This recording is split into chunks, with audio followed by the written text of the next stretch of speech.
একবার এক শিষ্য তার গুরুর কাছে গিয়ে বলল, জীবনে এত কষ্ট, কি করে এই কষ্ট থেকে মুক্তি পাবো?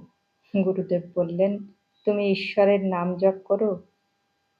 শিষ্যটি বলল, জীবনে এত সমস্যা, এত কষ্ট, এত টেনশন, ঈশ্বরের নাম জপ করার সময়ই পাই না।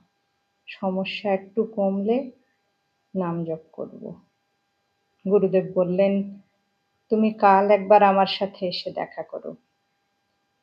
গুরুদেবের কথা মতো শিষ্য পরের দিন গুরুদেবের কাছে এলো। দেখল গুরুদেব নদীর ধারে বসে আছে। শিষ্য তখন গুরুদেবকে জিজ্ঞাসা করল, আপনি নদীর ধারে কেন বসে আছেন? গুরুদেব বললেন, এই নদীর জল শেষ হয়ে গেলে তারপর আমি ওপারে যাব। শিষ্য বলল, নদীর জল তো কোনোদিনই শেষ হবে না, আপনাকে ওপারে যেতে হলে সাঁতার কেটেই যেতে হবে।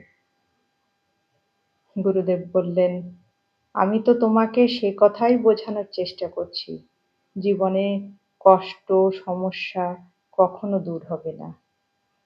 জীবন থাকলে সমস্যাও থাকবে। এমন কেউ নেই যার জীবনে কোনো কষ্ট নেই, সমস্যা নেই। কম বেশি সমস্যা আমাদের প্রত্যেকের জীবনেই আছে। তাই যে পরিস্থিতিতেই থাকো, যে অবস্থাতেই থাকো, সেই অবস্থাতেই ঈশ্বরের নাম জপ করো, ঈশ্বরকে ভক্তি করো।